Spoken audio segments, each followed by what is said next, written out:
Hey guys. Welcome to Happy Interviews. Subscribe to our channel if you are preparing for interviews.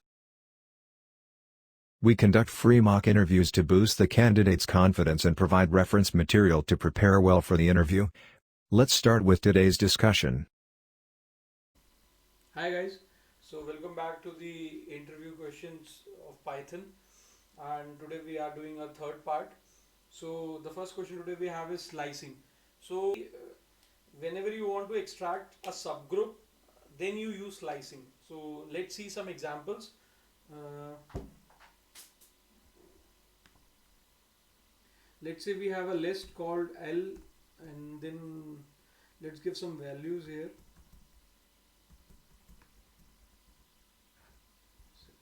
Okay, so we have a list and मैंने already बताया हुआ है कि इसके अंदर जो इंडेक्सिंग है वो अगर हम स्टार्टिंग से स्टार्ट करेंगे तो जीरो इंडेक्सिंग स्टार्ट होती है, मतलब ये जीरो इंडेक्सिंग फॉलो करता है। और अगर हमें पीछे से मतलब from the end of the list अगर हमें कोई चीज़ एक्सट्रैक्ट करनी है तो we can use either the exact index numbers और we can start from the negative indexing. ठीक है, जैसे दोबारा एक बार दिखा देता हूँ। अगर L01 है तो L-1 क्या है 7, सो ये होगी नेगेटिव इंडेक्सिंग। ठीक है, अब हमें इसमें से स्लाइस करना है। अगर मेरे को यहाँ से सेकंड एलिमेंट से लेके और एंड के सारा एलिमेंट्स चाहिए हो, लेट से अगर हमें ऐसा कुछ चाहिए हो तो what will I do. Second element का मतलब है जो पोजीशन क्या हुई, first position. So the index will be 1 and then colon, and as I need till end, as I need the elements till end, so I don't have to write anything else. It will automatically extract the element, all the elements after the first starting from the first index. It will show you the all the elements, so that's what you receive here. ठीक है, अब इसमें एक stepping का भी एक तरीका होता है। जैसे हमारे पास यहाँ पे अभी 7 एलिमेंट्स हैं, तो अगर मैं यहाँ पे थोड़े से एलिमेंट्स अगर बढ़ा दूँ, चलो यहाँ पे 8 तक ले लेते हैं और एल लेट से 0 से स्टार्ट करते हैं। और वैसे 0 लिखने की जरूरत नहीं है अगर हम इनिशियल से स्टार्ट कर रहे हैं, but for the sake of an argument मैं सिर्फ इसको 0 अभी यहाँ पे लिख के दिखा रहा हूँ। ठीक है, 0 से स्टार्ट कर रहे हैं हम और -1 तक जा रहे हैं। ठीक है, और स्टेपिंग मुझे क्या चाहिए, स्टेपिंग का मतलब कि कितने एलिमेंट्स के बाद ये चीज रिपीट होनी चाहिए। तो 1 3 5 7। ठीक है, तो हर सेकंड एलिमेंट फर्स्ट आया, फिर उसके बाद 2 प्लस हुआ, देन 3 आया, फिर उसके बाद 2 प्लस हुआ, देन 5 आया। तो इस तरीके से ये जो 2 है यहाँ पे, ये एक स्टेपिंग की तरह काम होता है। ठीक है, जो पहली पोजीशन थी वो इनिशियल स्टेज स्टार्टिंग इंडेक्स, जो सेकंड आया वो एंड इंडेक्स, और जो थर्ड, अगर ये ऑप्शनल होता है, वैसे अगर ये नहीं दोगे तो एक का स्टेप बनता है, ये ऑप्शनल है। अगर इसको बढ़ाना चाहो तो बढ़ा दो, जो तुम्हारा मन करे वो तुम दे सकते हो एज पर द रिक्वायरमेंट्स। ठीक है, ठीक है। नेक्स्ट क्वेश्चन है different integers in Python 2.6 and 3.2। एक थोड़ा सा छोटा सा डिफरेंस था पाइथन 2.6 में। बेसिकली नॉर्मल इंट जो स्मॉल इंट था और जो लॉन्ग इंट था, उनमें एक डिफ्रेंसिएशन था। उसमें हमें ना ये लास्ट में एल और या फिर कैपिटल एल से डिनोट करना पड़ता था अगर हमें लॉन्ग इंट यूज करना है। बट पाइथन 3.0 में ये चीज़ें हट गई हैं, और पाइथन 3.0 में नॉर्मली हम सिंपली बस एक इंटीजर डिफाइन कर सकते हैं। कोई ज़रूरत नहीं है उसमें स्मॉल एल या बिग एल, इसमें कैपिटल एल इसमें डिनोट करने की। तो ये एक डिफरेंस था दोनों में। ठीक है, अब थर्ड क्वेश्चन पूछ रहे हैं how might you convert an octal hexadecimal binary string to a plain integer. ठीक है, तो ये चीज आप सबको पता ही है कि जो हमारे नंबर टाइप्स होते हैं पाइथन के अंदर, जो नंबर टाइप्स होते हैं उसके अंदर हम हेक्साडेसिमल, ऑक्टल, बाइनरी ये सब भी दिखा सकते हैं। जैसे अगर इनकी बात करें तो ये सारे तो हो गए हमारे डेसिमल बेस के, लेकिन हम हेक्साडेसिमल और ऑक्टल ये सब भी इसमें दिखा सकते हैं पाइथन के अंदर। सो वो द क्वेश्चन हियर इज कि हम इसमें कन्वर्ट कैसे करें किसी भी चीज को।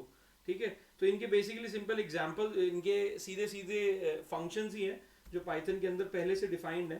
अब ऑक्टल के लिए जैसे ऑक्ट हो गया, लेट्स से कोई भी नंबर है, अगर मैं यहाँ पे 2008 यहाँ पे दे दूँ तो this is the octal form of 2008, ठीक है। सिमिलरली अगर हम इसी को हेक्स कर देंगे, so this is the hexadecimal form of 2008. So that's how you convert things into you, if you want to show any like decimal base number into a hexadecimal or octal or a binary, ठीक है। अब what is a name space? Basically name space होता क्या है कि जब भी name space एक ना एक बॉक्स की तरह होता है, अपनी हमारी मेमोरी के कंप्यूटर की मेमोरी के अंदर एक बॉक्स की तरह होता है, जहाँ पे सारे के सारे जो हमारे वेरिएबल्स के नाम और जितने भी हम यूज करते हैं ना टैग्स वगैरह, वो सब वहीं पे स्टोर होते हैं। तो जब भी हम किसी वेरिएबल को कॉल आउट करते हैं तो वो उसी बॉक्स में जाके सर्च करता है और उससे रिलेटेड जो कंटेंट डेटा होता है वो हमें शो कर देता है। That is in name space. Pass क्या होता है? What is the pass in Python? So whenever you want to do nothing with any condition, like if I like, अगर मैं यहाँ पे एग्जांपल, वैसे इसका सिंपल सा सिंटेक्स सिर्फ यही है, पास। यू सी, अगर यहाँ पे कोई भी प्री डिफाइंड कोई सिंटेक्स अगर आता है पाइथन के अंदर, ये एनाकोंडा सिमुलेटर यूज कर रहा हूँ मैं, तो इसके अंदर क्या है कि जैसे कोई भी प्री डिफाइंड अगर कोई चीज पाइथन के अंदर ऑलरेडी डिफाइंड है तो वो उसको अपने आप ही ग्रीन कर देता है। So that's make an difference कि you can easily figure out कि ये चीज शायद हो सकता है कि पाइथन के अंदर ऑलरेडी डिफाइंड है, जैसे इन, फॉर, है ना। तो ऐसी चीज है। अब पास का क्या काम होता है कि जब हमें, अगर हमारी कोई कंडीशन ट्रू या फॉल्स हो रही हो, मतलब as per the situation whatever you want, अगर हमारी सिचुएशन उस समय पे ट्रू या फॉल्स हो रही है और हमें वहां पे तब कुछ भी ना करना हो, हमें सिर्फ उस चीज को पास करना हो, तो हम इस चीज को यहाँ पे पास लिख देंगे। तो fill see about, like let's see the example. तो इफ लेट्स, अच्छा हमने ऊपर लिस्ट एक बनाई रखी है तो उसी को यूज करते हैं। हमने एक लिस्ट बना रखी है ना एल, तो एल के अंदर हमने 1 to 8 नंबर्स डिफाइन किए, ठीक है। तो एक उसका भी एग्जांपल देख लेते हैं कि if 9 in L, so print ऐसे कर लेते हैं, x is equal to 9, ठीक है। और if x in L print x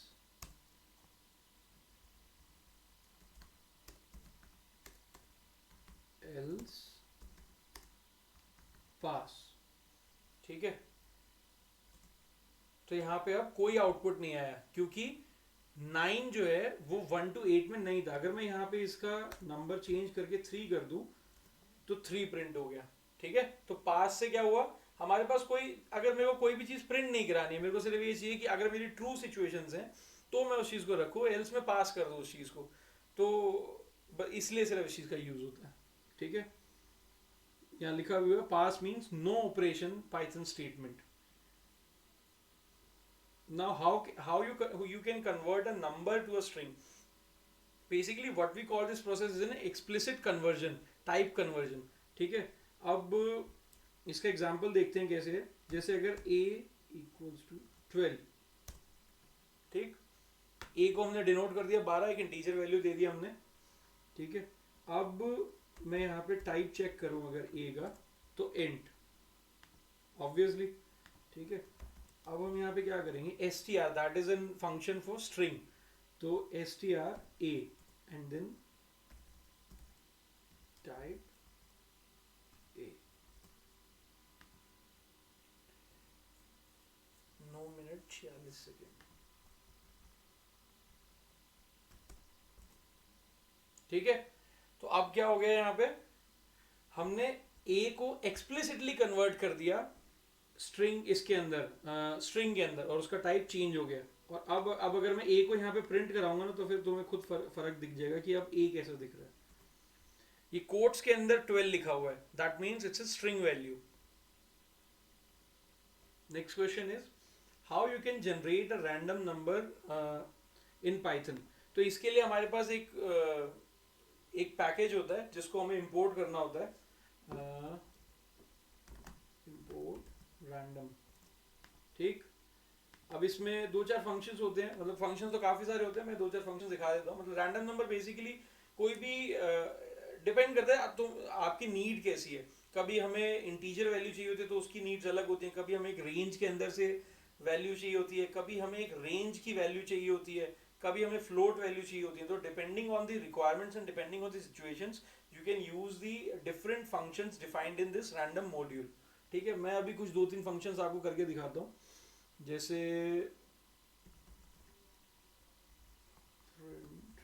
random dot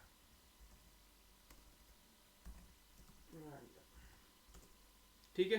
तो इसने आउट ऑफ द बॉक्स कोई भी एक नंबर इसने जनरेट कर दिया रैंडमली, ठीक। अब एक और फंक्शन, अगर जैसे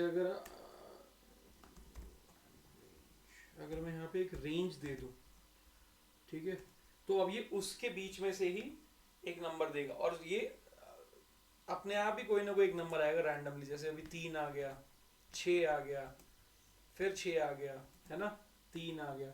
तो इसमें ये कोई बायसनेस नहीं है, ये अपने आप ही नंबर जनरेट होते हैं इसके अंदर, ठीक है।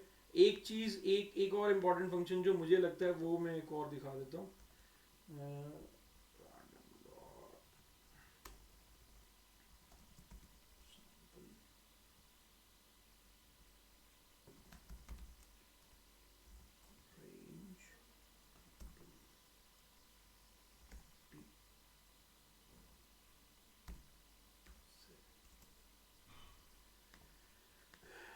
देखो अब इसमें क्या हुआ, जो मैं कह रहा था कि अगर हमें एक रेंज निकालनी हो, तो इसमें हुआ क्या, मैंने इस फंक्शन को क्या बताया कि मुझे 1 से लेके 50 तक के बीच में 7 नंबर रैंडमली जनरेटेड चाहिए। सो whenever you want to generate a you know whenever you want to extract a sample that is randomly generated, जो हम स्टैट्स में जनरली यूज करते हैं, तो उस केस में हम ये वाला फंक्शन यूज कर सकते हैं, ठीक है। अब मेंशन द यूज ऑफ, इसको क्या बोलते हैं, flow division operator in Python. तो इसका बेसिकली यूज होता है जब हमें क्वेश्चन वैल्यू चाहिए हो उसकी, किसी भी डिवीजन की हमें क्वेश्चन वैल्यू चाहिए हो, तो हम इसका फ्लो डिवीजन का यूज करते हैं। जैसे अगर 5 divide by 2, flow division bye 2, तो इसका आंसर आ गया 2, क्योंकि इसका क्वेश्चन 2 था, ठीक है। अब -5 डिवाइड बाय 2, सी इसमें क्या हुआ, अब -5 डिवाइड बाय 2 में क्या हुआ कि आंसर क्या आना था, अगर हम डिवाइड करते हैं इसको तो आंसर आना था -2.5। तो -2.5 की फ्लोर वैल्यू क्या होगी, हम सबको पता है कि -2 इज ग्रेटर देन -3, है ना। तो -3 फ्लोर वैल्यू होगी, that's why you are receiving here is -3, ठीक। So next question is what is the usages of help and dir function in Python. सो ये भी एक प्री डिफाइंड फंक्शन है पाइथन के अंदर।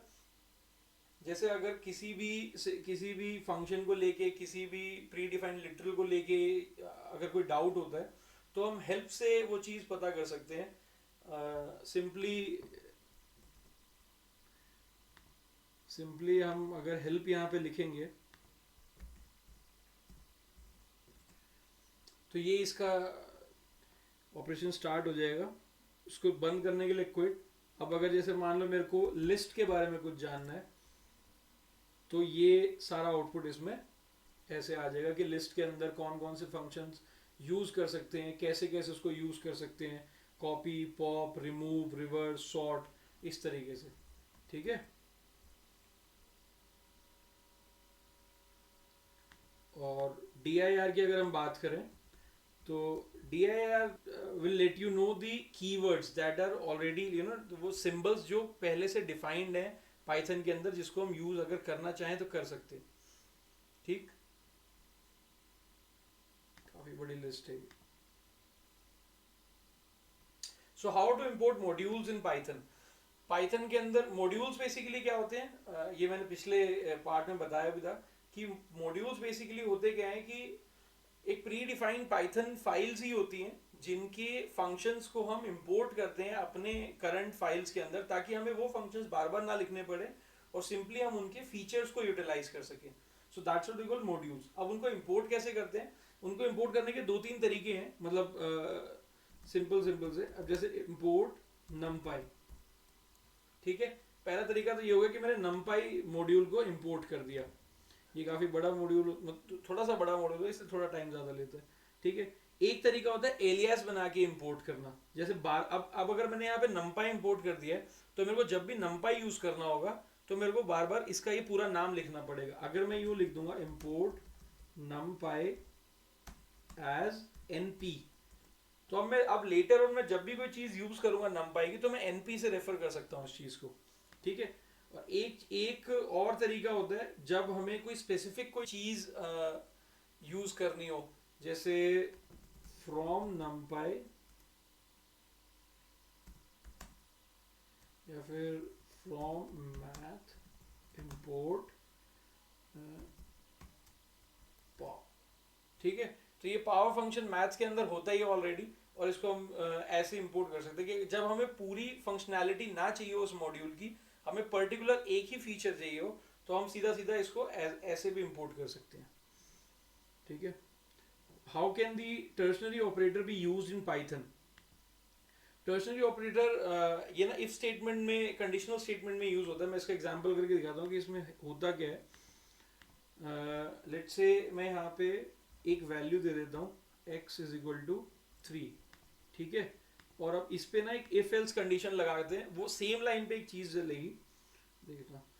अब हमने x इज इक्वल टू 3 दे दिया, तो यहाँ पे हमने किया क्या, हमने x को 3 दे दिया, 3 वैल्यू इनिशिएट कर दी हमने x को, और फिर बाद में हमने x की वैल्यू पे ही एक इफ एल्स कंडीशन चेक करी, जिसमें what the condition is saying is, if x is greater than 5, if x is found to be greater than 5, then what it will do, it will reinitiate the value 4, x as 4, else the value will be 1. so यहाँ पे x की value 3 थी, तो अब जब ये condition run होगी, so x की वैल्यू क्या हो जाएगी 1, क्योंकि कंडीशन फॉल्स हो गई, ठीक है।